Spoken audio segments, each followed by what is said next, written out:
అందరికీ నమస్కారం. ఇవాళ మన స్టూడియోలో ఐకాన్ ఆస్ట్రాలజర్ గట్టుబల్లి సురేష్ బాబు గారు ఉన్నారు. గురువుగారితో మాట్లాడదాం. గురుగారు నమస్కారం. జై శ్రీమన్నారాయణ. 2025 జనవరి మాసం మరి కుంభరాశి వారికి ఎలాంటి ఫలితాలు ఉండబోతున్నాయి, గ్రహస్థితి ఎలా ఉంది, ఎలాంటి రెమెడీస్ చేసుకుంటే బాగుంటుంది అంటారు? ఖచ్చితంగా అందరికీ ముందుగా నూతన సంవత్సర శుభాకాంక్షలు, అలానే మకర సంక్రాంతి శుభాకాంక్షలు కూడా, అలానే కనుమ భోగి శుభాకాంక్షలు కూడా. ఎందుకు కనుమ భోగి శుభాకాంక్షలు చెప్పారంటే కుంభరాశి వాళ్ళకి ప్రత్యేకంగా చెప్పాలి అలాగా. ఎందుకంటే ఈ కుంభరాశి వాళ్ళు చాలామంది ఇప్పుడు ఎన్ని రకాలు చూస్తుంటారు. ఎన్నో సంవత్సరాలుగా కొంతమంది అయితే జాబులు లేకుండా, కొంతమంది అయితే అలా ఉండిపోయేసి, అలానే ఏలనాటి శనితో బాధపడుతూ ఉండేవాళ్ళు అందరూ ఉన్నారు. చాలామంది కుంభరాశిలో ఇప్పటికీ ఉన్నారు. అయితే వీళ్ళందరికీ కూడా ఈ యొక్క 2025 సంవత్సరంలో వెసులుబాటు కనిపిస్తూ ఉంది. ఇప్పుడు సొంత ఇంట్లో కుంభరాశిలోనే శుక్రుడు ఉన్నాడు, శని ఉన్నాడు. అలానే వీళ్ళు చూసుకున్నట్టయితే 4వ స్థానంలో గురువు ఉన్నాడు, కానీ ఉపయోగం లేకుండా పోయింది. అలానే ఇంటిని చూసుకున్నట్టయితే 10వ స్థానంలో రవి ఉన్నాడు, వీళ్ళకి ఉపయోగం లేదు ఈ మాసం. అలానే 10వ స్థానంలో బుధుడు ఉన్నాడు. 10వ స్థానం బుధుడు అంటే కూడా వీళ్ళు ఎవరితో మాట్లాడుతూ వాళ్ళతో కొట్లాట్లు గొడవలు అయితే తప్పితే ఉపయోగం లేదు. అందుకని ఈ యొక్క మాసం ఏదైతే ఉందో వీళ్ళకి అంతగా వెసులుబాటు కనిపించట్లేదు. కానీ వీళ్ళ అదృష్టం ఒకటి ఉంది. ఒకటి శుక్రుడు సొంత ఇంట్లో ఉండడం, రెండోది మీనరాశిలో రాహు ఉన్నాడు, రెండో ఇంట్లో రాహు ఉన్నాడు. దీని ద్వారా ఏంటంటే మ్యూచువల్స్ అంటే వీళ్ళు థింకింగ్ ఫాస్ట్గా ఉంటుంది. కొంచెం ఆలోచన విధానం ఏంటంటే తొందరగా ఆలోచించేస్తారు. దానివల్ల వీళ్ళకి మంచి జరుగుతుంది. అదొకటి వీళ్ళకి అదృష్టం అని కూడా మనం చెప్పుకోవచ్చు. ఎలాంటి అదృష్టం అంటే ఏదైనా విషయం ఎక్కడైనా డబ్బు వచ్చేది కానివ్వండి, ఫైనాన్షియల్గా కానివ్వండి, లేదంటే బిజినెస్ చేసేది కానివ్వండి, ఏంటంటే శని భగవానుడు స్లో చేస్తాడు. రేపన్నది 4 రోజులు చేస్తాడు. అలానే రాహు ఉన్నాడు కదా, ఈ రాహు ఏం చేస్తాడంటే రాహు ఇంట్లో ఉన్నాడు అంటే రెండో ఇంటంటే పుట్టింటి పట్టు అనమాట. వీళ్ళు ఏం చేస్తారంటే రాహువు ఫాస్ట్ భూమి అనమాట. వాళ్ళ నాన్నగారు వాళ్ళ అమ్మగారు ఆ కర్ర తీసుకొని కొట్టేసి బెత్తంతో కొట్టేసి పోరా ముందు నిద్రలేసి వెళ్ళిపోరా, నిద్రలేసి వెళ్ళిపోయి ముందు అక్కడి నుంచి తీసుకొని రారా, మళ్ళీ అదృష్టం పోతే రాదు అని ఇంట్లో వాళ్ళు ఆ ప్రోత్సహిస్తారనమాట. దాన్ని పొద్దుగూకులు వీళ్ళు చెప్తూ ఉంటే వెనక బ్యాక్గ్రౌండ్లో వీళ్ళకి ఒక సపోర్టింగ్ అనేది ఉంటే ఖచ్చితంగా వీళ్ళు రాణిస్తారు. అందుకని నేను అట్లా చెప్తాం జరుగుతుంది అనమాట. కుంభరాశి వాళ్ళకి ఎవరైతే ఉన్నారో ఇంట్లో పేరెంట్స్ కానివ్వండి, మగవాళ్ళు అయితే భార్య కానివ్వండి, ఆడవాళ్ళు అయితే భర్త కానివ్వండి, వీళ్ళకి సపోర్టింగ్ ఇచ్చేసి వెనక ముళ్ళుగర్ర పెట్టి పొడుస్తూ ఉంటే ఖచ్చితంగా వీళ్ళు రాణిస్తారనమాట.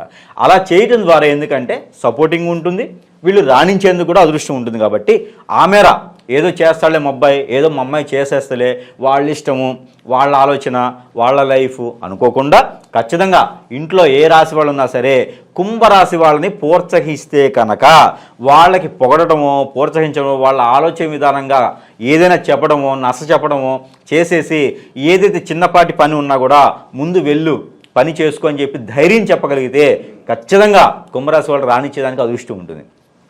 ఈ యొక్క జనవరి మాసం 2025 సంవత్సరంలో కనుక కుంభరాశి వాళ్ళు జాబ్ అయినా పనైనా లేకపోతే బిజినెస్ అయినా సరే స్టార్ట్ చేశారు అంటే ఖచ్చితంగా అదృష్టం కలిసి వచ్చేదానికి ఉంది. కాబట్టి ఆ మేర ప్రయత్నం చేయాలి. ఎందుకంటే ఈ యొక్క ఇంట్లో పేరెంట్స్ కానివ్వండి, భార్య కానివ్వండి, భర్తలు కానివ్వండి అయ్యేదానికి ఉంటుందో వీళ్ళందరికీ కూడా బాగుంటుంది. కాబట్టి ఈ మేర ప్రయత్నం చేయొచ్చు. ఈ యొక్క సపోర్టింగ్ ఉంటే చాలు, ఎక్కడికైనా రాణిస్తారు. అలానే కోర్టు వ్యవహారాలు ఏమైనా ఉంటే కూడా కొంతమేర వెసులుబాటు ఉంది చెప్పొచ్చు, కొంతమేర చుక్కెదురని చెప్పొచ్చు. ఏదైనా అంటే భార్యాభర్తల మధ్యన విడాకులు ఉన్నాయో అవైతే హోల్డ్ అవుతాయి, అవైతే ముందుకెళ్ళేలా కనిపించట్లేదు.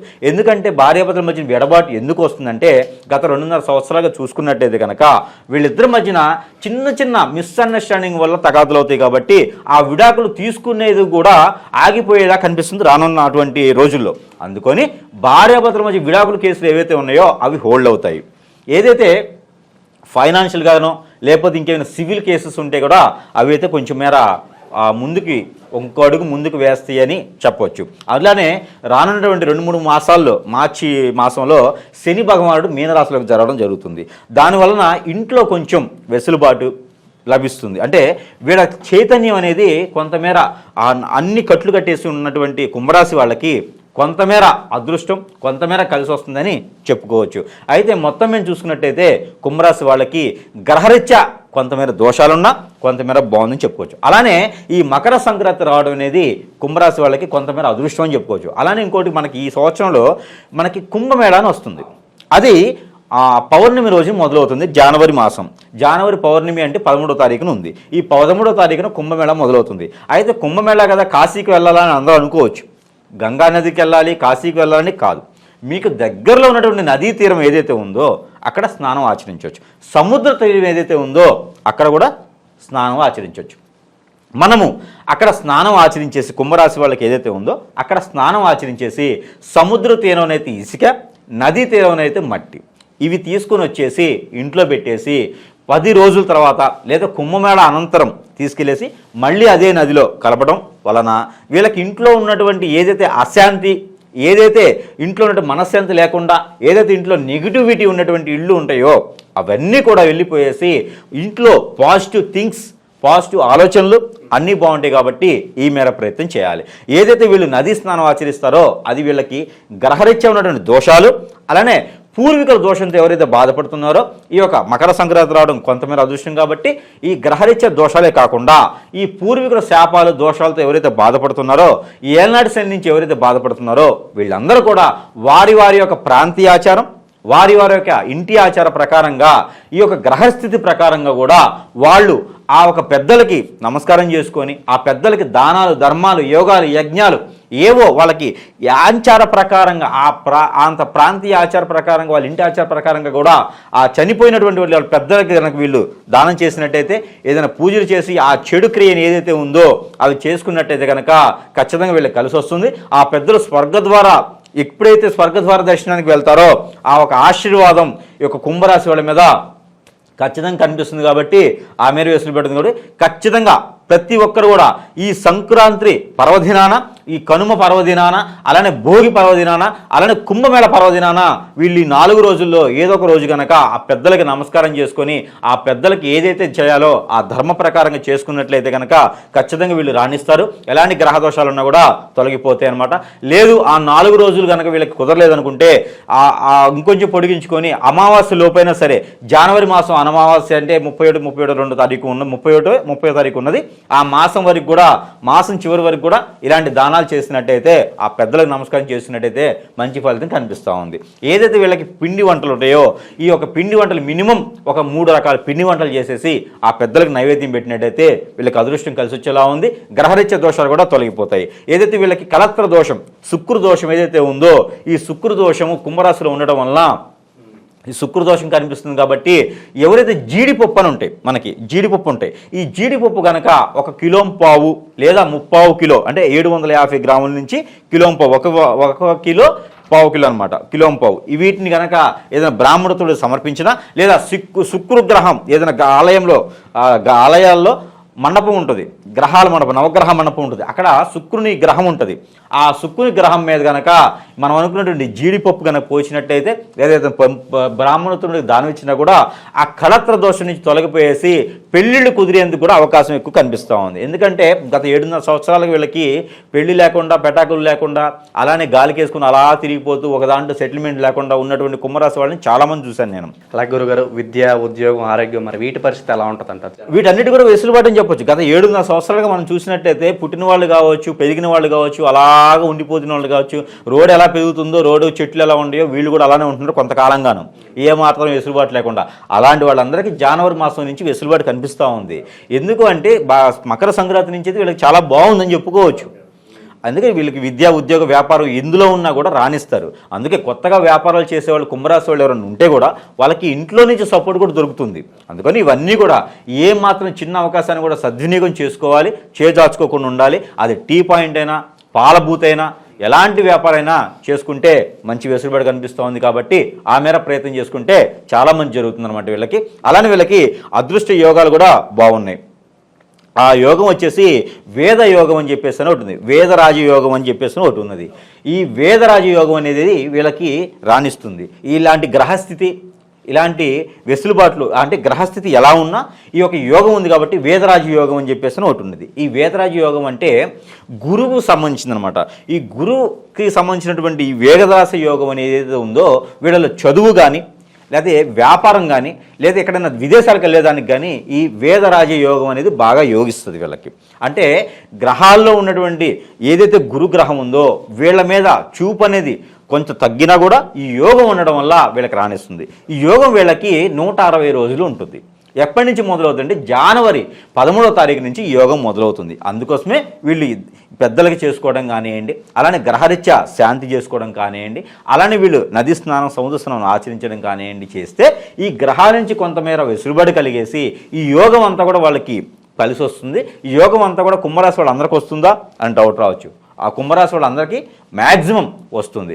అందులోనూ వీళ్ళకి గురువు దశ నడిచే వాళ్ళకి, గురువు అంతర్దశ నడిచే వాళ్ళకి, బుధ దశ నడిచే వాళ్ళకి, అలానే శుక్ర దశ నడిచే వాళ్ళకి కూడా ఈ యొక్క చంద్రుడి దశ నడిచే వాళ్ళకి కూడా ఈ యొక్క యోగం అనేది బాగా పరిగణిస్తుంది. కావున వీళ్ళందరూ కూడా చిన్న చిన్న ఈ దానాలు చేసుకుంటుంటే, పెద్దలకు నమస్కారం చేసుకుంటూ ఉంటే, ఈ పండగలకి ఏదైతే ఉందో ఆ పెద్దలకి నమస్కారం చేసుకుంటే కూడా వీళ్ళకి గ్రహరీత్యా ఉన్నటువంటి దోషాలను తొలగిపోయేసి అన్ని రకాలుగా వెసులుబాటు దొరికేదానికి ఆస్కారం ఎక్కువ కనిపిస్తూ ఉంది.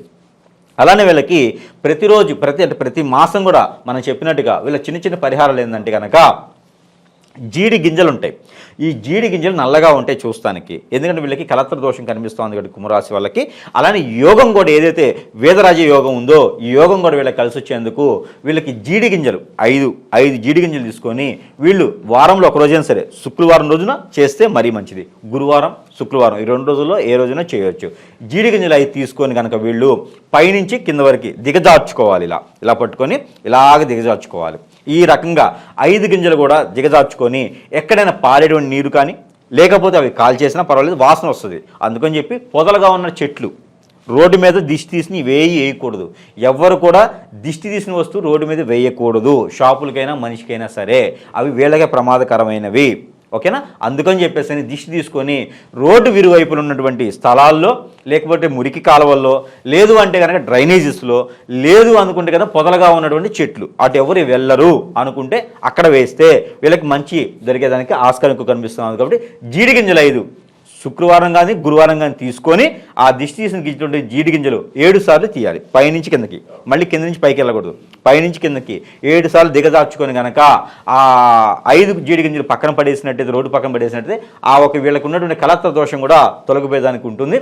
అలానే మనకి శివాలయాల్లో కానివ్వండి, విష్ణు ఆలయాల్లో కానివ్వండి, పులిహోర ఏదైనా ఒక వారం రోజున బుధవారం కానివ్వండి, గురువారం కానివ్వండి 1 కిలో బియ్యంతో చేసినటువంటి పులిహోర ఏదైతే ఉందో ఇది నైవేద్యంగా సమర్పించుకున్నట్టయితే కనుక ఖచ్చితంగా వీళ్ళకు ఉన్నటువంటి ఆర్థిక సమస్యలు ఏవైతే ఉన్నాయో, ఆర్థిక సమస్యలతో కొట్టుమిట్లాడుతున్నటువంటి కుంభరాశి వాళ్ళు ఎవరైతే ఉంటే కూడా 2025 సంవత్సరంలో ఆర్థిక సమస్యలు అన్నీ కూడా కోల్పోయేలాగా ఉండాలని పులిహోర ఇది ప్రతి నెలా చేసుకోవచ్చు. వీళ్ళు ఈ రెమెడీ అయితే ఈ 12 మాసాలు చేసుకోవచ్చు. ఇది పులిహోర అనేది బుధవారం కానీ గురువారం కానీ వీళ్ళు నైవేద్యం సమర్పించేటప్పుడు విష్ణు ఆలయాలు, శివాలయాలు, అమ్మవారి ఆలయాలు ఎక్కడైనా సరే ఈ పులిహోర నైవేద్యంగా సమర్పించినట్లయితే మినిమం 1.5 కిలో బియ్యంతో చేసినటువంటి పులిహోరను సమర్పించినట్లయితే వీళ్ళకి ఎన్ని గ్రహాల నుంచి ఉన్నటువంటి చెడు అనుభవం కూడా తొలగిపోయేసి అదృష్టవంతులు అయ్యేదానికి ఈ చిన్న పరిహారం సరిపోతుంది. అలానే గ్రహరీత్యా ఉన్నటువంటి దోషాలన్నీ తొలగిపోయేసి ఇవన్నీ కూడా ఒక మాసం కుదరకపోయినా, ఒక వారం కుదరకపోయినా ఇబ్బంది లేకుండా మనం కూడా గ్రహరీత్యా ఉన్నటువంటి నెంబర్లు ఇస్తాం కాబట్టి ఆ నెంబర్ కూడా వీళ్ళు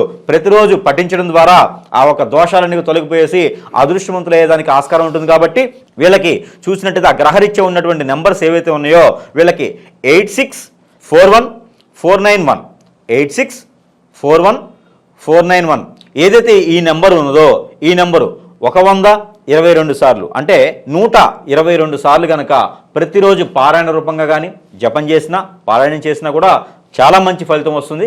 ఏదైతే మనం చెప్పినటువంటి జీడి గింజల రెమెడీ ఉందో ఆ జీడి గింజలు 5 చేతులు పెట్టుకొని ఈ యొక్క నెంబర్ని కనుక వీళ్ళు 122 సార్లు చదివేసి ఇలా పైనుంచి కిందకి దిగదాచుకుని చేసినట్టయితే ఆ గ్రహరీత్యా ఉన్నటువంటి దోషాలన్నీ తొలగిపోయేసి వీళ్ళకి కావాల్సినటువంటి గోల్స్ ఏవైతే ఉన్నాయో ఆ గోల్స్ని అందిపుచ్చుకొని వీళ్ళకి కావాల్సినటువంటి కోరికలు ఏవైతే ఉన్నాయో కొంతమేర తీర్చుకునేందుకు ఆస్కారం ఉంటుంది. అలానే పెళ్లిళ్ళు కాలంలో కూడా పెళ్లిళ్ళు అయ్యేటువంటి ఆస్కారం ఉంది. అలానే గ్రహరీత్యా దోషాలు ఏవైతే ఉన్నాయో నాగదోషం, కాలసర్ప దోషం, కుజు దోషం ఏవైతే ఉన్నాయో ఇవన్నీ కూడా పటాపంచి లేదానికి ఉంది. కాబట్టి ఈ మీద చిన్న చిన్న రెమెడీస్ చేసుకొని అందరూ కూడా అదృష్టవంతులు అవ్వాలి. ఏది కుంభరాశి వాళ్ళు. వీళ్ళకి ఇంకా వెసులుబాటు ఇవ్వాలనుకుంటే కనుక మన దగ్గర ఇలా ఉంటుంది. ఇది వచ్చేసి సెంటు, ఈ చిన్న బాటిల్ అనుకుంటారు, దాని 2 months వస్తుంది.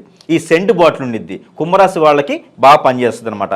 ఈ సెంటు బాటిల్ వాళ్ళ యొక్క పేరు బలం బట్టి, గ్రహస్థితిని బట్టి వాళ్ళు ఏ పని కోసం, ఆర్థికం కోసమా, జాబ్ కోసమా, విదేశయానమా ఇలా ఉంటుందన్నమాట. ఇలా వాళ్ళు ఏ దానికైతే ప్రయత్నం చేస్తున్నారో ఆ మేర ప్రయత్నం చేసేందుకు గ్రహరీత్యా అన్ని రకాల వెసులుబాట్లు, గ్రహరీత్యా ఏదైనా లోపం ఉంటే కూడా అవి పలిసొచ్చేలాగా మాత్రం ఈ సెంటు బాటిల్ కూడా మనం ఇవ్వడం జరుగుతూ ఉంది. దీనికి కొంత అమౌంట్ ఉంటుంది. అది మనకి ఈ సెంటు బాటిల్ కూడా వాళ్ళకి ఇవ్వడం ద్వారా, ఇది మనకి ఎక్కడైనా పంపిస్తాం, కొరియర్లో పంపించేస్తాం. ఈ సెంటు బాటిల్ తీసుకోవడం ద్వారా వాళ్ళ ఆ గ్రహరీత్యా ఉన్నటువంటి శాంతి పలిగేసి వాళ్ళు వెళ్ళాలనుకున్నటువంటి గోల్స్కి వెళ్ళేదానికి ఆస్కారం ఉంది. కాబట్టి ఇది కూడా వీళ్ళు యూజ్ చేయవచ్చు. ఈ సెంటు బాటిల్ ఏంటి అనేది మనకి మాట్లాడితే మనం చెప్పగలుగుతాం అనమాట. ఇవన్నీ కూడా చేసుకొని కుంభరాశి వాళ్ళు 2025 సంవత్సరంలో వీళ్ళ అదృష్టవంతులు అవ్వాలని నేను కోరుకుంటా ఉన్నాను. ఖచ్చితంగా ఏదైనా మంచితనంగా చేసుకోండి. ఎవరి దగ్గరికి వెళ్ళి మోసపోయేసి 1000 రూపాయలు పెట్టి యజ్ఞాల హోమాలు చేయించేసి అన్ని రకాలుగా మోసపోయేసి డబ్బులుగా విడుకోవద్దు. ఎవరిని నమ్మొద్దు. పక్కన ఉన్న ఫ్రెండ్ని కూడా నమ్మొద్దు. మీ పని మీరు చేసుకోండి. ఖచ్చితంగా బాగుపడేదానికి ఉంటుంది. ఎందుకంటే 2020 సంవత్సరంలో మోసపోయేదానికి ఎక్కువ ఉన్నారు కాబట్టి, మోసం చేసే వాళ్ళు ఎక్కువ ఉన్నారు కాబట్టి ఆ మేర ప్రయత్నం చేయొద్దు. ఖచ్చితంగా మీ పని నిజాయితీ చేసుకోండి. ఖచ్చితంగా ఆ దేవుడు, మీ పేరెంట్స్, ఆ తర్వాత మీ పూర్వీకులు కూడా మిమ్మల్ని దీవిస్తారు. 2020 సంవత్సరంలో రారాజుగా బతికేదానికి అదృష్టం ఉంది కాబట్టి ఆ మేర ప్రయత్నం చేయండి. జై శ్రీమన్నారాయణ.